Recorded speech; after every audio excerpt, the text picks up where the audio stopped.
Welcome everybody to Determined to Diversify or Downright Disillusioned. My name is Pat Connor. I'm Head of Development and Events for BBC North. I'm your host for the session today. My job is very much about reconnecting the BBC to audiences in the north of England. So this session is of particular relevance and interest to me. We'll be talking a little bit more about the importance of regional representation as part of the panel later on. The reason we're here, of course, is that on-screen diversity has long been a very hot topic, but it feels like the heat's really turning up on it at the moment. There's a lot in the press, there's a lot of campaigning, there are a lot of sessions just like this, whether it's arguments for quotas or enforced targets for broadcasters to meet when it comes to casting, programmes being criticised over the ratio of female to male performers or presenters, lack of visibility on screen for people with disability, whether it's about older people, underrepresentation of BME audiences. There's a whole raft of stuff that's currently being debated a lot. And we know that broadcasting has, of course, come a long way, with many of us determined to diversify. And over the past few years, there have been really some good examples of successfully reflecting audiences back to themselves, such as the Paralympics on Channel 4, for example, just one. But others would argue there is real disillusionment, that there's been a lot of talk for a long time, and it's still being discussed as an issue, as opposed to things really being done. And so that's what we wanted to just unpack a bit with our panellists this afternoon. So we're going to discuss the state of diversity in the media in Britain this afternoon. We're going to start by looking at kind of the wider political and cultural context that surrounds the media, because I think it's really difficult to look at one without the other. We're going to look a little bit at the past and where we've come to. Where are we now? If you take a temperature check on how well we're doing in terms of diversity in the media, how are we doing? And then also, where are we failing? And then we want to talk about real action. What is it that we need to be doing really specifically over the kind of coming months and years to make a difference? So without further ado, I'll introduce the panellists that have joined me today. I should say, by the way, that we're really thrilled to be back in Sheffield at the DocFest. We've been working with the festival for a few years now, so it's a real delight. So Kate Fox, we'll start with Kate. Stand-up poet, comedian, writer, journalist. She's been poet-in-resident at the Great North Run and Glastonbury Festival, and started as a radio journalist working in Yorkshire and the North East. Kate, do you want to just tell us a little bit more about you, and also if there's one thing that you'd like to really focus on this afternoon, what that be? I was getting ready to go to university in 1993, just after the time when John Major had said that we were in a classless society, and I completely believed him. I thought, hurrah, it's a classless society, that's brilliant. No one will ever mind that I'm from Bradford and went to the local comprehensive, and I could go where I want, and, you know, the world is ultimately my oyster. In some ways, I was quite lucky. It was still the end of student grants. I was able to actually afford to do a degree, and then train as a radio journalist, and sort of was suddenly brought to reality quite early on my journalism course, when my tutor, who worked at a commercial station in Bradford, said to me, "You are always going to have to submit a cassette tape of you reading the news, otherwise no one will ever give you a job anywhere." And I went through a lot of news editors telling me I had to flatten my vowels, or not flatten my vowels, do the opposite of flattening my vowels, rise my vowels. That's not even a thing, is it? So they never actually said that. It was implied. I was not allowed to... I'm almost astounded now at my naivety in thinking, yeah, I'll just be a newsreader, no bother. Anyway, so to cut a long story short, I ended up very happy in commercial local radio in the North East, and then became a poet, and had to wake up all over again to the Northern Voice thing when I started getting asked to do poems on Radio 4. So I still constantly get small, sharp shocks about the reality of having a Northern voice, so that's what I'd be particularly interested to think more about today. Good, and we will. We'll get into that later. So Adil, perhaps most famously appear in your own much-loved Citizen Khan on BBC One primetime sitcom, which you created, star in. You've also done other things. You've worked on BBC Radio, Asian Network and TV. You also presented the RTS award-winning documentary Green for Sex, BBC Three investigation into sexual grooming of young people. So you've been working in the industry for quite a while, doing lots and lots of different things. We were saying before we came in, diversity is just a massive subject.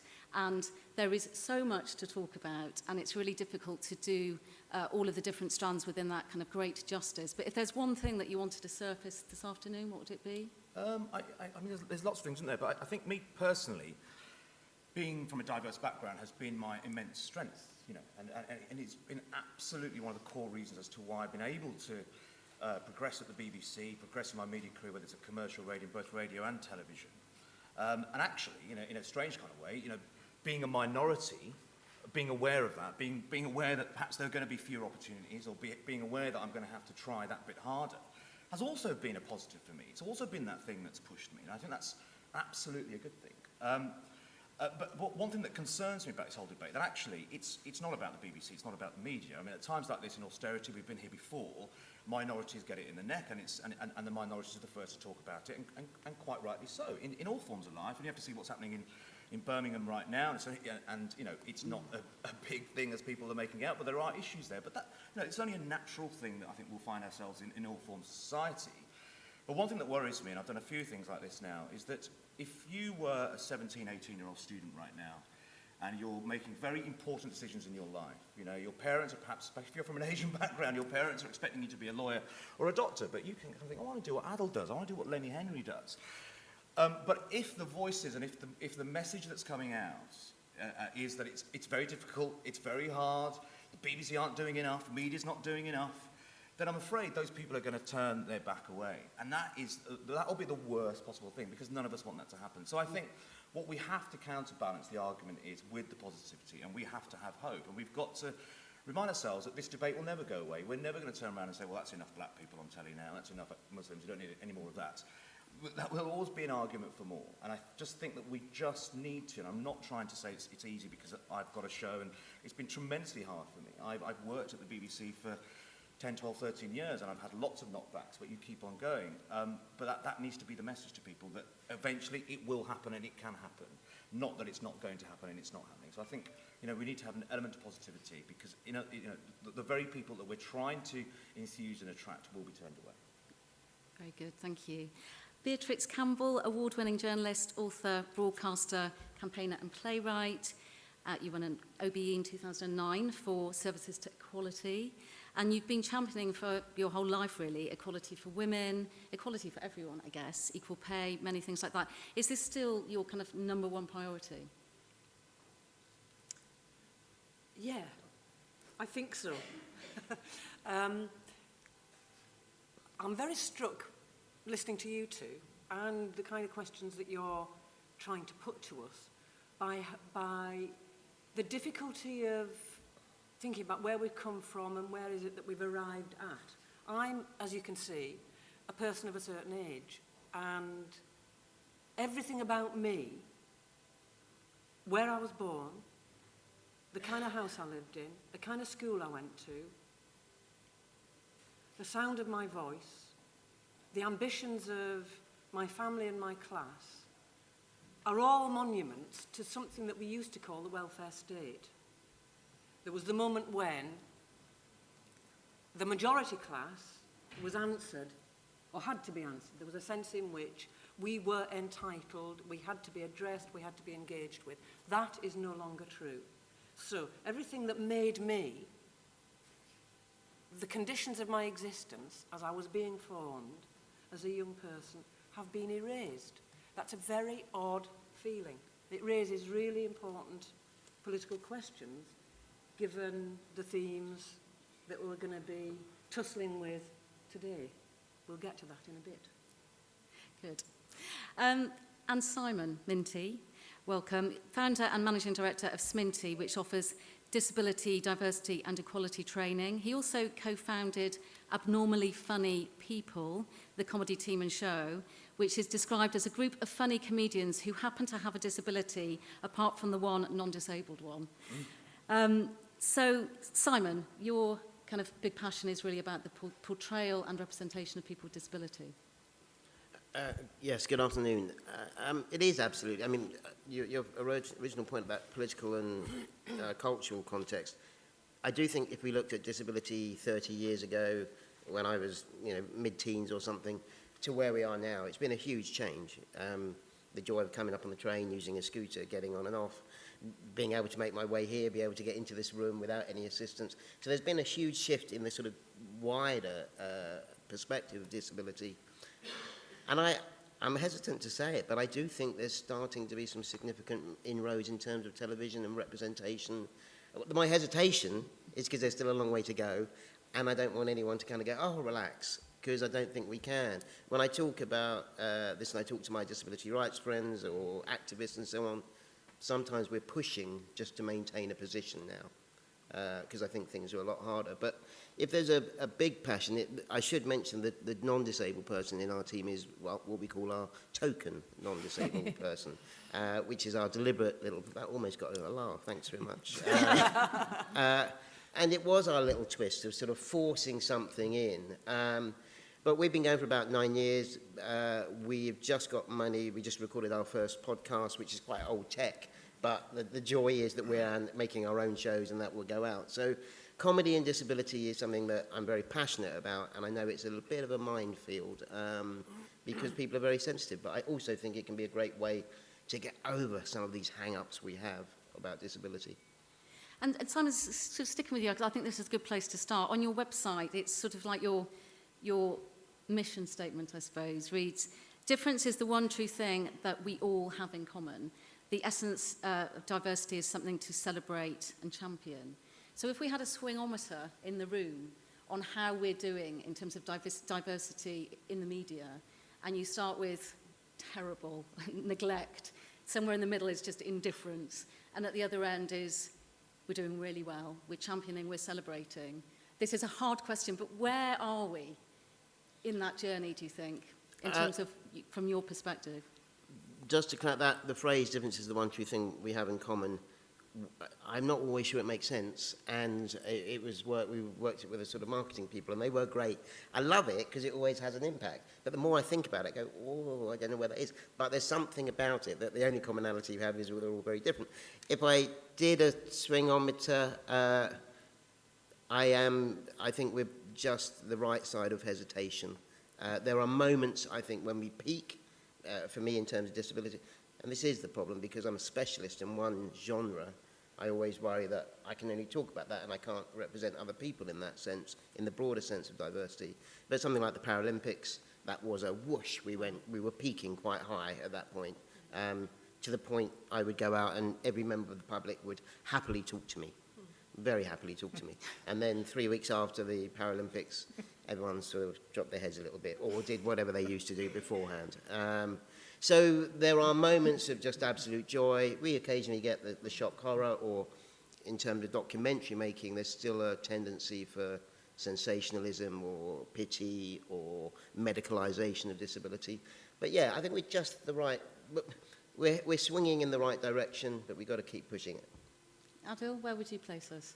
Well, I think we are in a healthy position. I mean, I work at the BBC, and I'm about to say that. I've been part of the first ever Muslim sitcom on BBC One. So, but I think the BBC in recent years they go through this sort of process, don't they? I remember speaking to the EastEnders writers many years ago, and EastEnders from the very beginning did have an Asian family. They said we're going to get Coronation Street didn't do that. Many years later they did that. So, but the BBC I think are aware of all the kind of things they need to do. They had an Asian family, but it takes time to get it right. They didn't get it right. For years they didn't get it right, and there were complaints.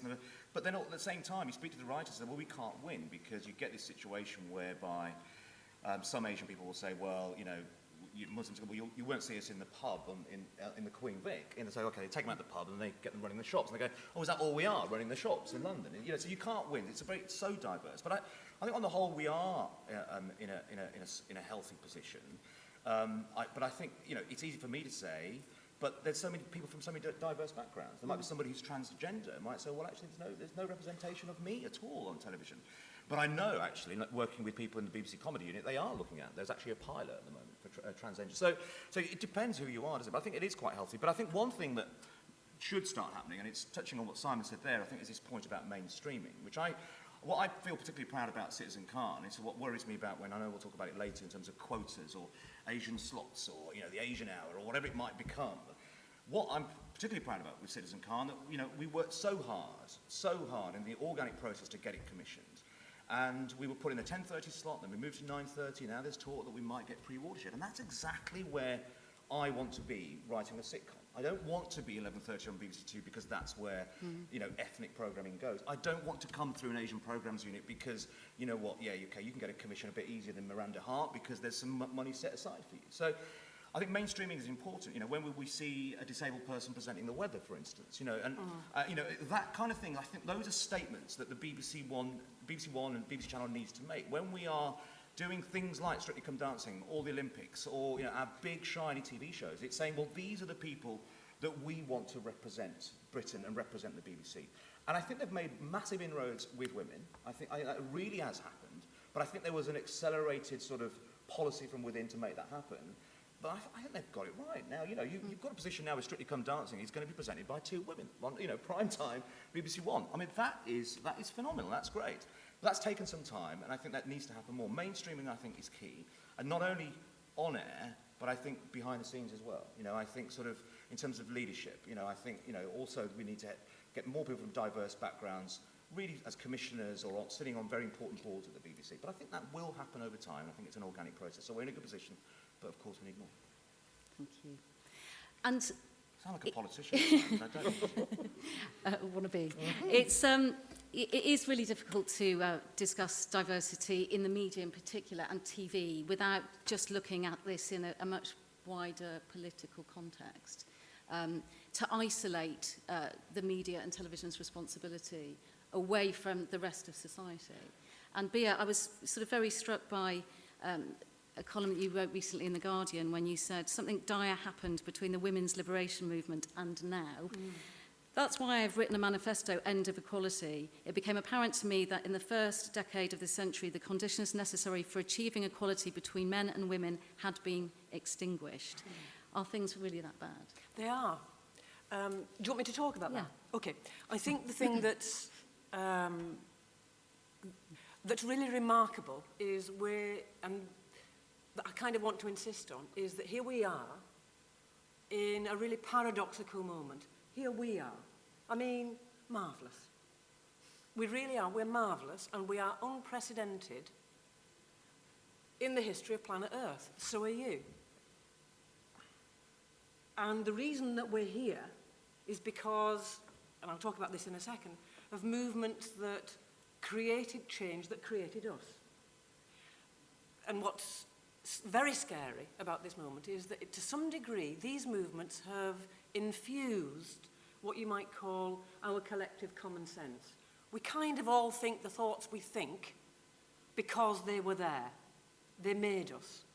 But no sooner did those movements emerge than the conditions for the realization of their ambitions were imperiled. So everything about us is in peril, grave peril.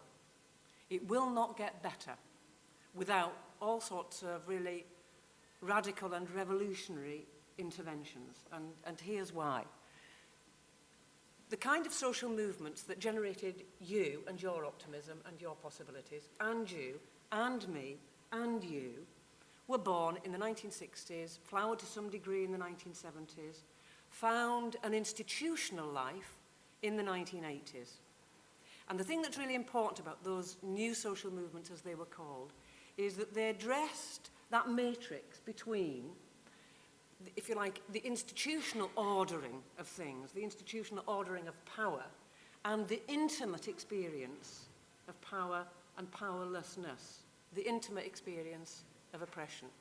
And they were interested in creating the conditions in which those who were oppressed, marginalised, discriminated against, wounded, could recover and become the kind of social beings that we are, become marvellous, generally, and have that process be honoured. Take responsibility for the journey that is involved in getting you there. And no sooner had those movements arrived on the political stage than the world tilted on its axis. Margaret Thatcher was elected. We didn't then know what a very dangerous moment that was. We didn't then know because actually in the 1980s, when all of the social movements that have made us began to find an institutional life, it kind of, it was telling a different kind of story, if you like, from the neoliberal story that Thatcherism becomes. Little did we know that the ideology associated with that moment would rule the world, and it now does. It now does.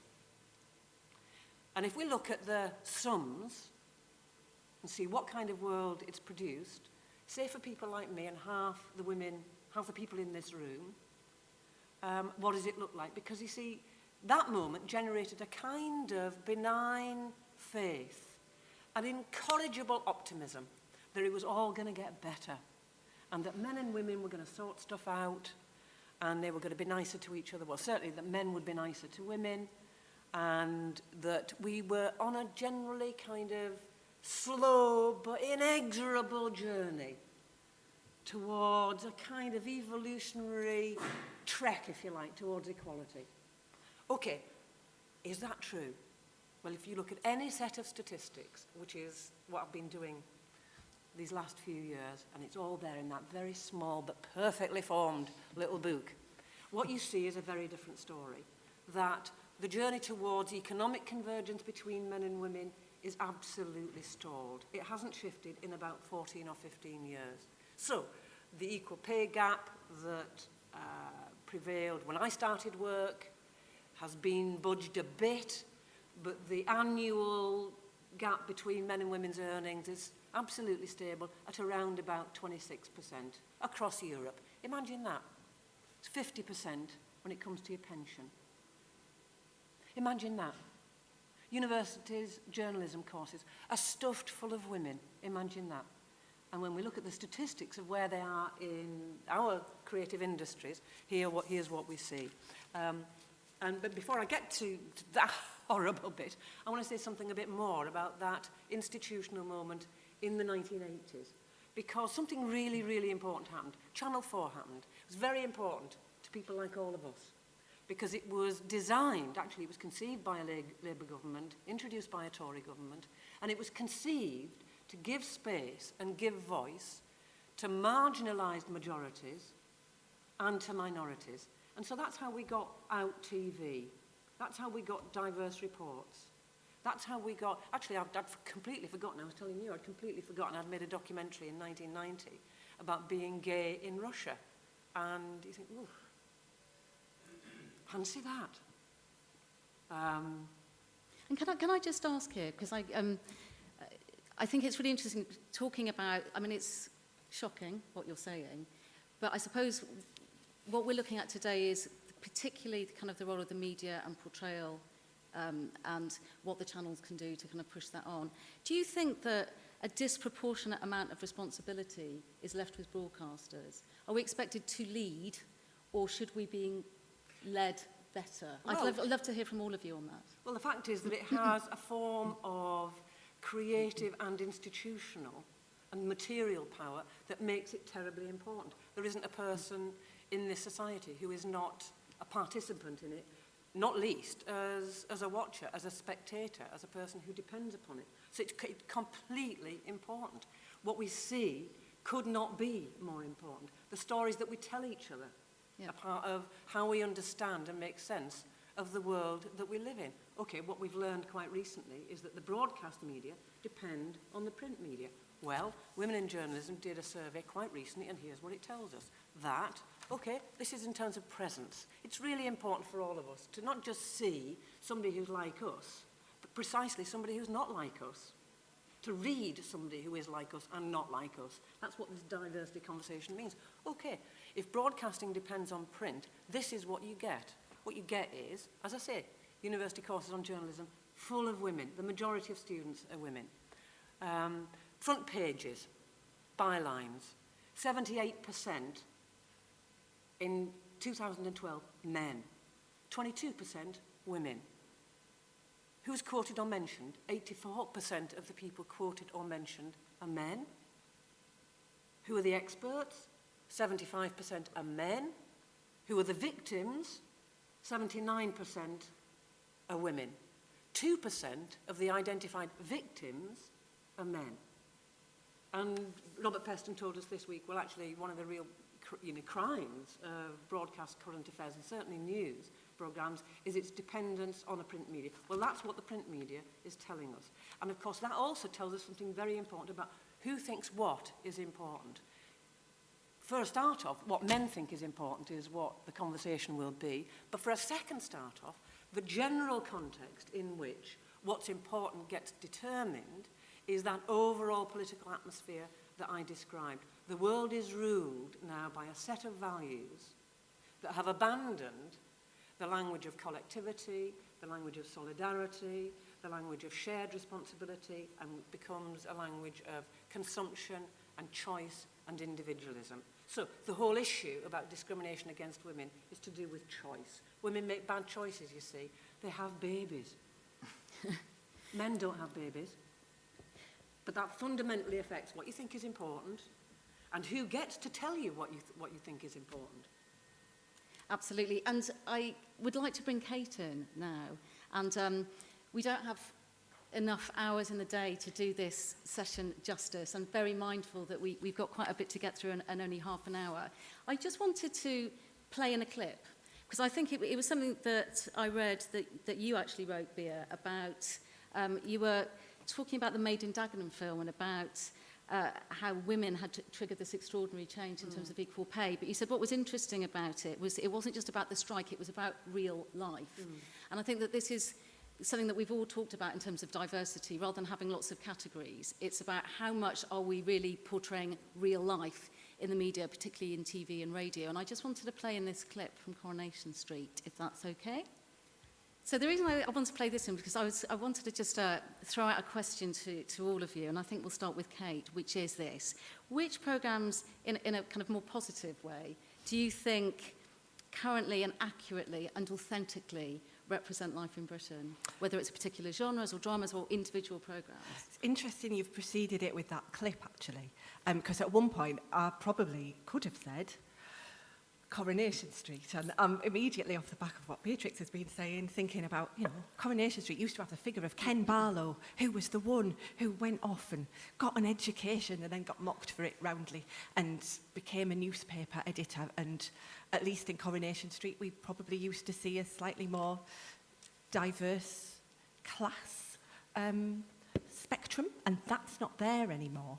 That's not there anymore at all, and I'd kind of forgotten that in the midst of feeling very sad about Roy and Hayley.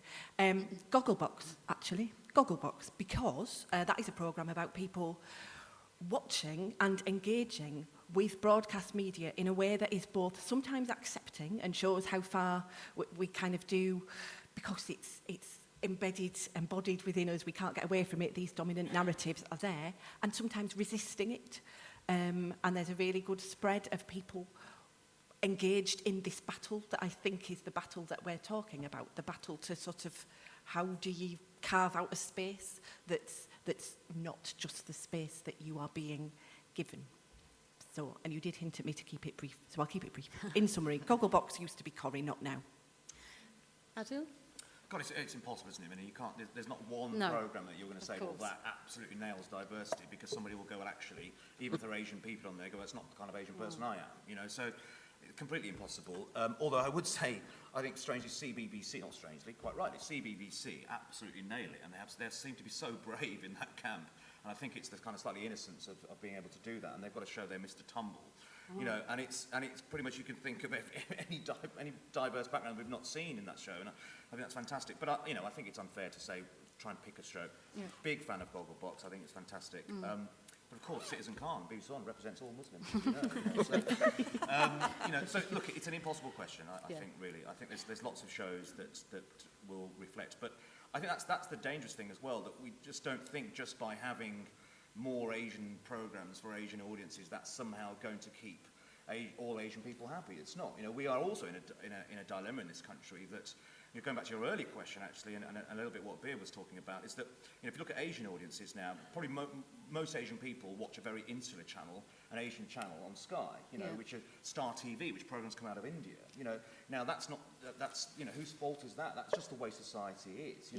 And I have a real struggle where sometimes I meet young students who want to get into media, they want to come and work at the BBC, but their parents still don't think it's a right industry and a right career to go into. So, the BBC can try, and the BBC will try, but I think also, that there are society issues as well that need to be addressed. And I think, media can play a part in that as well. I think the more we see, like going back to my earlier point, the more we see diverse faces and voices on a mainstream level, I think that will slowly start to help. Yeah. Simon, so it would just be interesting for you to unpack a couple of things you said earlier, which is that you're a fan of Game of Thrones. Why? Not Life is Short. Why? And just one quick one in that sort of what programme, the last leg of the comedy programme on Channel 4 that came about as the Paralympics, in a simplistic way, I totally take on what Bea was saying, that sometimes though with disability we're just trying to get some numbers in.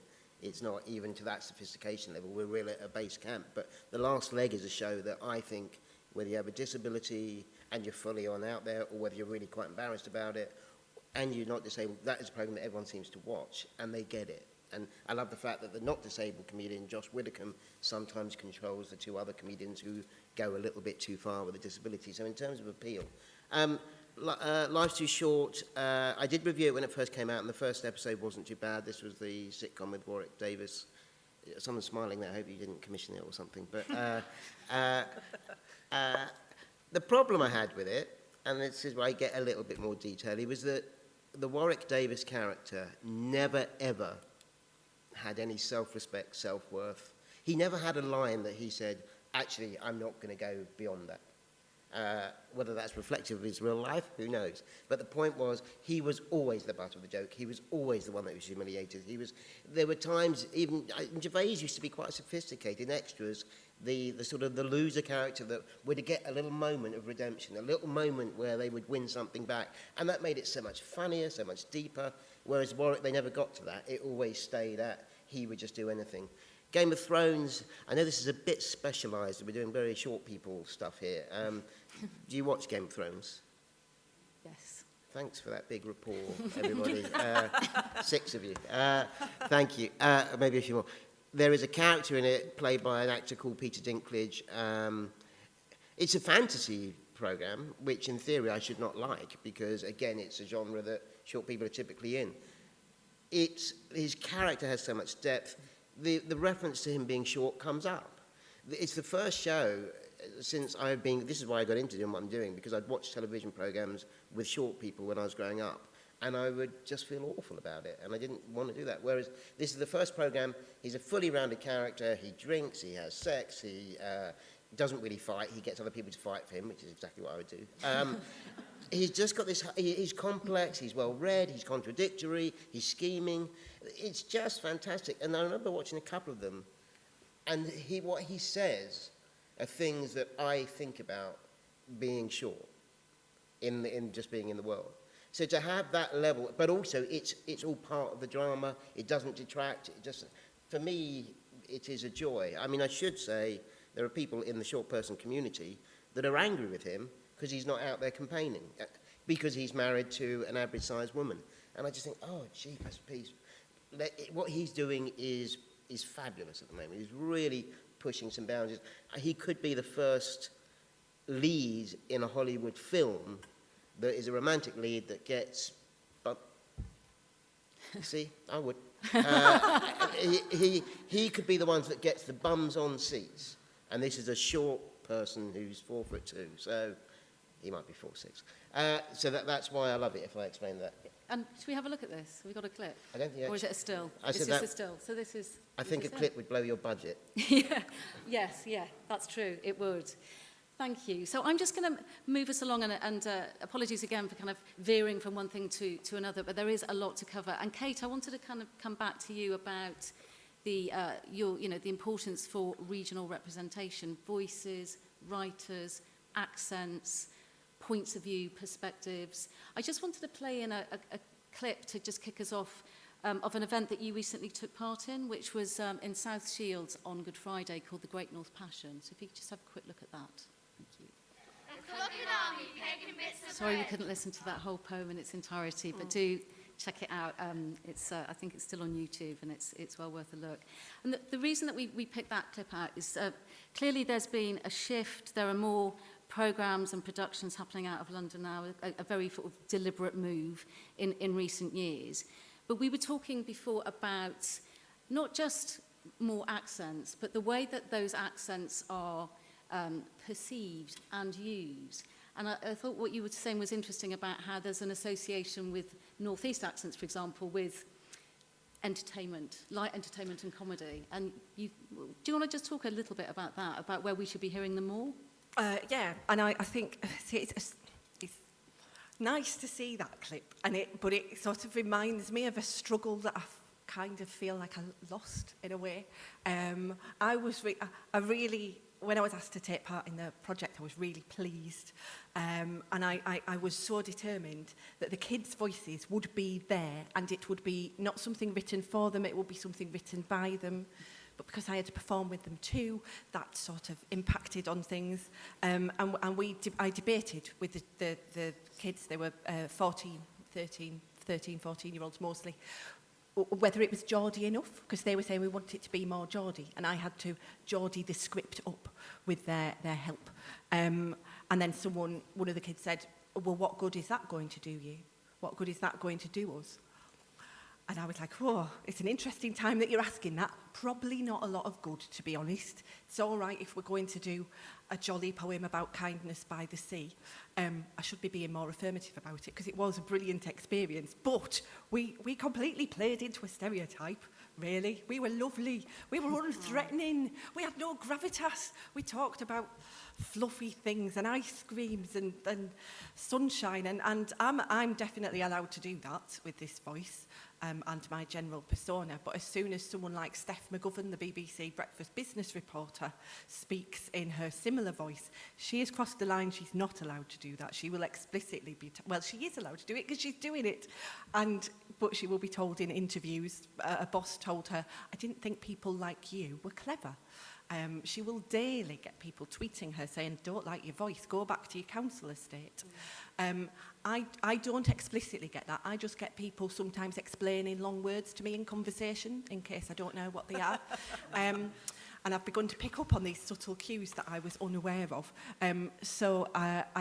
Yes, I think there should be more northern voices, but as with what Adil was saying, it's about mainstreaming would be good. And I did get to say to Tony Hall during the making of the Great North Passion, wouldn't it be great to have a northern voice reading the news? And he looked, he didn't go, yes, that would be the best thing I've ever heard. But it felt like something happened within his brain. Maybe. A flicker. and, you know, you're a Birmingham boy. Yes. What do you feel about accents and how much we hear a kind of a rich mix or not? Oh, it's fantastic, isn't it? I love it, you know, especially on radio, if you hear, when I used to hear Steph on 5 Live, where she was many years, when you hear those voices, it's just fantastic, it's great, you know. I'm also, you know, one for pronunciation as well, and one thing I have a sort of slight bugbear about, and I sort of always tell fellow journalists, is sort of the pronunciation of, if you're pronouncing somewhere from Birmingham or somewhere from Pakistan or something, and then, you know, to get those pronunciations right, all that is important. That's part of diversity as well. It's part of sort of reaching out to your audiences. So voice, getting as much voices on there, but getting it right and getting pronunciation right, I think is absolutely important. That's what every journalist should be doing anyway. You know, that's what every broadcast should be doing. And look, the BBC, you know, does do that. I mean, the fact that Steph gets all this, you know, this sort of flack on Twitter, if she does, I get lots of flack. But, you know, luckily for me, commissioners and broadcasters are standing by me, and that's absolutely right. You know? Which is a neat segue into a clip of Citizen Khan I thought very we nice. might play and just have a very The DVD is quick, out now. quick conversation about that. Yeah.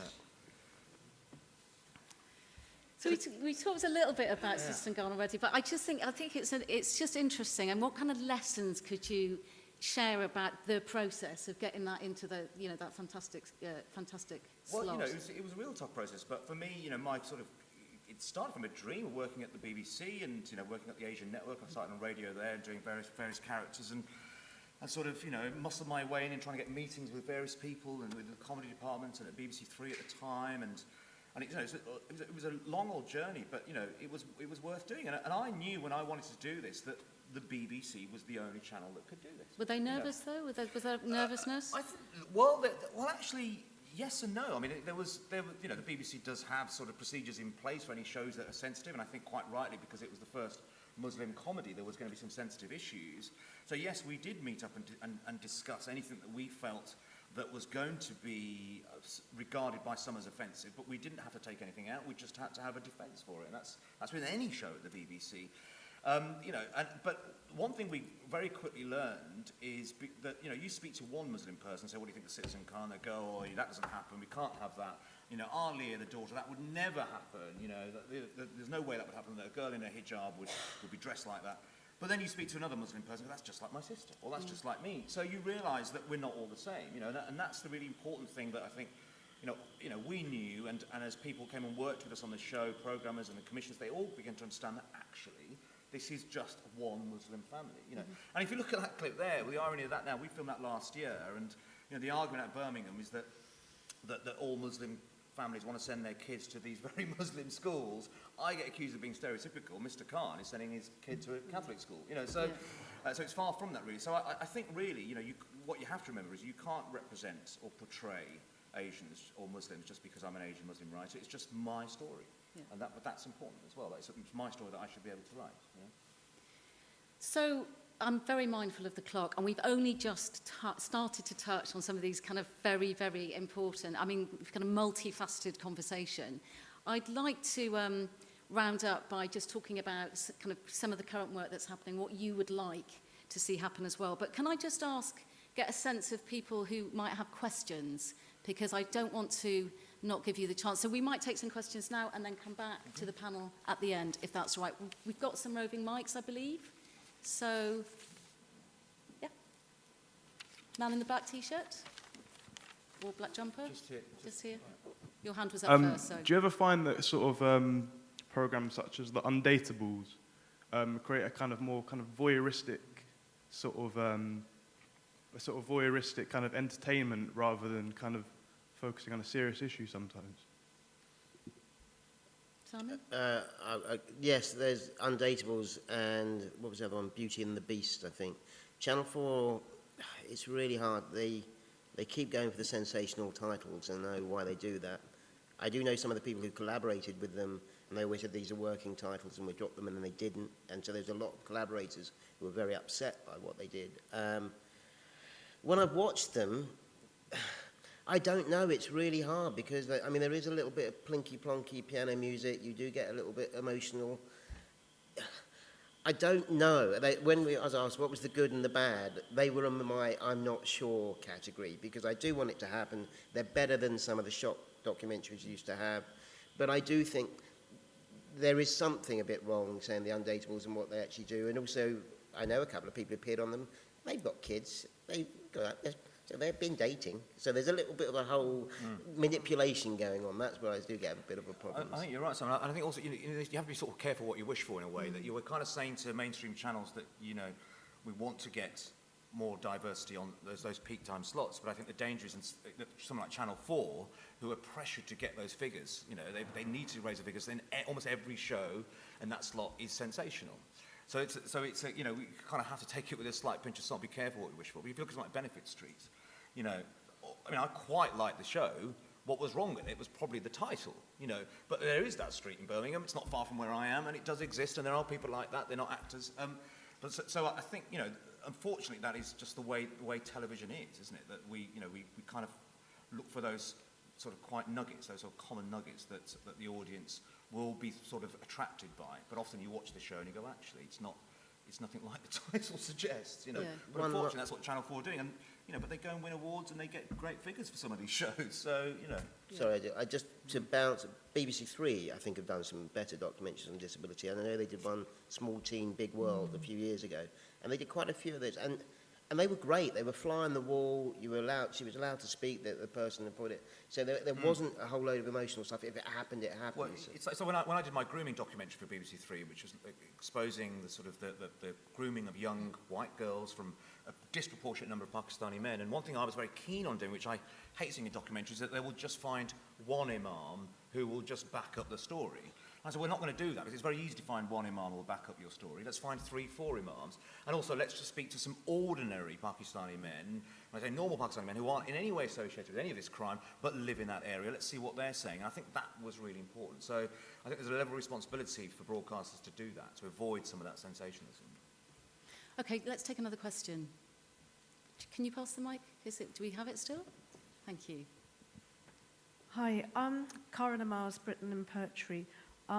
We've set up a company to help people with mental health problems get work experience and training, and it's really in response to the fact that there's a lot of tick box exercising with disability, and the reality is that there are an awful lot of disabilities that are not going to allow people to work a 40-hour week or even a part-time week. You know, people might get up one day and not be able to work at all, but you know, how can you still engage talented people who are not going to fit into any of the schemes for work or training? And I think that is a real challenge, because you know, 1 in 4 people have a mental health problem, and yet you know, we have I think it's 1% people with disability working in the media, which is horrendous. And I think a lot more work needs to be done.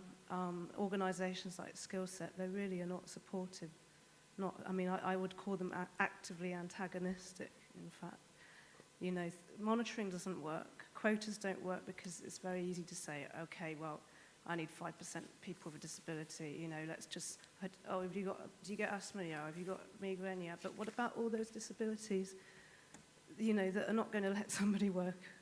So what you're saying is that we need to recognise diversity within disability and the range, exactly, rather than just it's one thing. Exactly. I mean, I've spoken to people from the BBC, you know, and said, so what? You know, that I've seen this scheme. It says disabled people. So what about people with fluctuating conditions? How is it flexible? No, it's not. So. Do you see what I mean? Yeah, no, see what I There's mean? work to be done, is what you're There's saying. a lot of work to do. I mean, we're trying to pilot new ways of working that will allow people to still work on a film, but maybe then, you know, we might have to have multiple people doing one role. Yeah.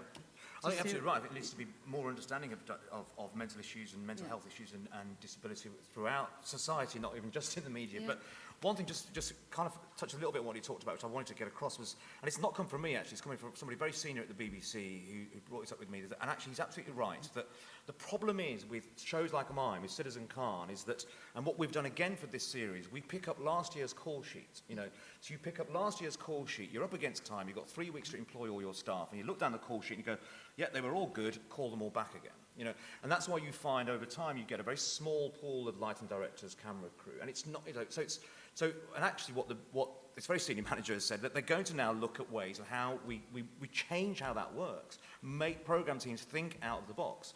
And I've already started doing that with our show now, where I've spoken to our execs and said, look, you know, we need to get people from diverse backgrounds. How do we do that? Now, you know, there's things like the BBC Academy, which are fantastic, which have got schemes, shadowing schemes for people from diverse backgrounds. And there's something called the Mama Youth Team, which is looking at diverse kids from disadvantaged backgrounds.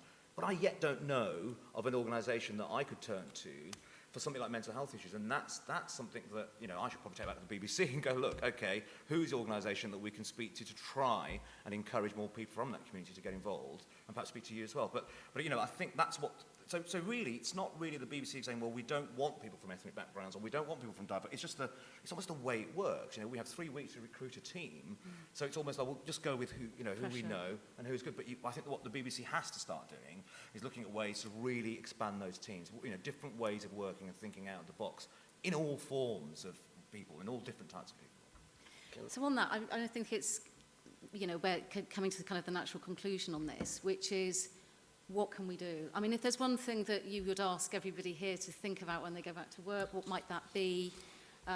You know, is there one thing that you would like to see change? I mean, it's interesting, we talked about quotas, you talked about quotas, Lenny Henry's pushing for them, Danny Cohen recently insisted that every panel show should always have a female on it. Sometimes, does that work? Does it not? Is it helpful? Do quotas have a place? Thea, what do you think? We won't get there without them. There is no question about it. Look at the House of Commons.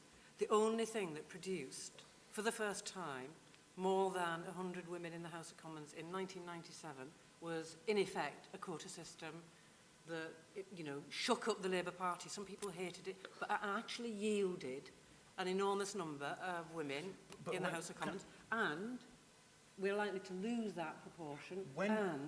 If I could just get to the end of the sentence, for goodness sake, actually we have 22% of our House of Commons are women, and it's likely to decline after the next election. So is somebody going to tell me that the 78% of men are better than any number of women who are likely to be there? No, it's ridiculous. So the fact is, in the end, I think you can't do without quotas, or some system that enables you to think about who you're employing, who you're talking about, what issues you're addressing, and that becomes, if I may say so, I think now extremely difficult in conditions where the structure of the industry, and this applies to all of our cultural industries, is increasingly fragmented, and thus the regimes of discrimination that prevail within them expand. The levels of accountability diminish. The opportunities to discriminate increase. And I have to say, we've now got, we're in the midst of, we've got a government that decided to abolish the equality duties that attached in the 2006 Equality Act that was supposed to create the conditions in which all public authorities or all public institutions were to think about equal opportunities. That's all gone. My friends, we have to face it. It will get worse. The people that you're trying to talk about, it's going to get worse for them, even in the moment when we all know it shouldn't, even in the moment when we all know we could do something different. So my final word would be, we'll do a Lenny Henry. Say, enough already. We've had enough. We are going to abseil. We're going to do whatever it takes to say, this is not good enough. So you're in the yes quotas camp. I'm going to come back to you in a second, Yes. but Kate, I can see you nodding. What do you think?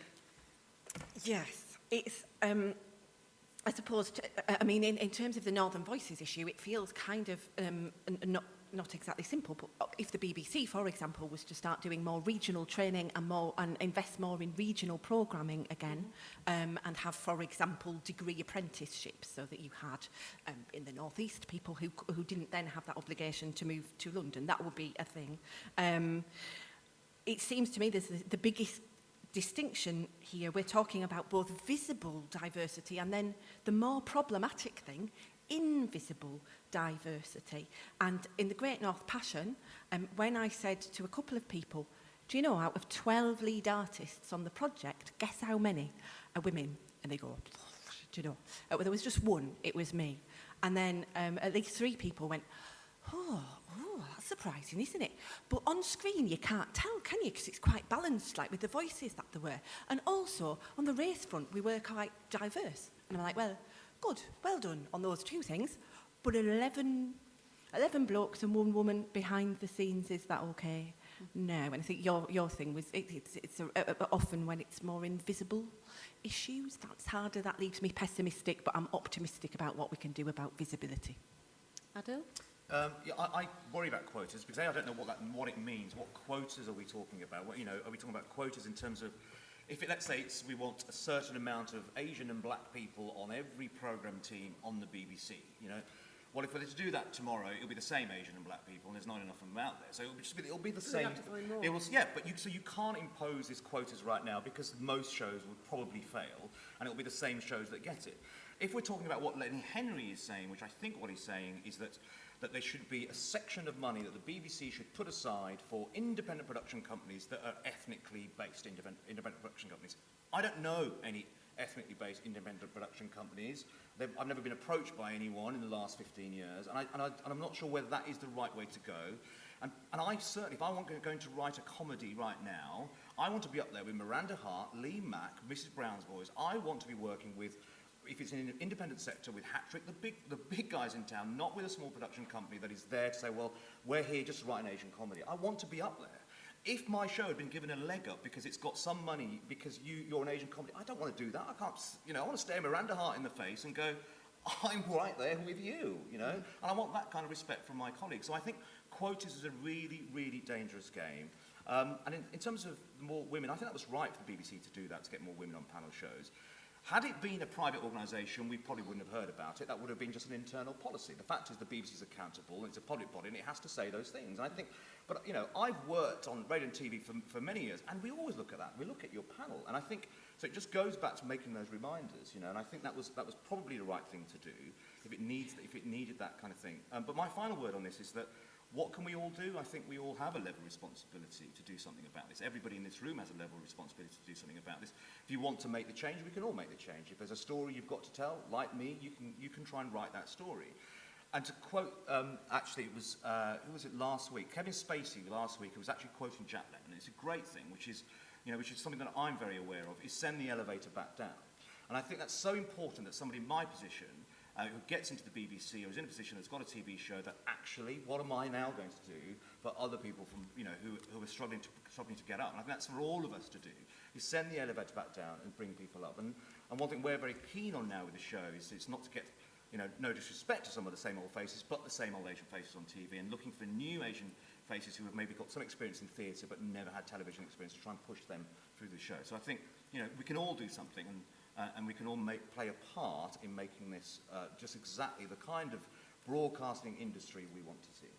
And Simon, a final thought from you, or challenge to the audience, or a kind of a personal take on, is there anything that you think... I've got 14 points. If I can as a PowerPoint presentation. It's impossible. One of my requests of what can we do next, there was about flexibility.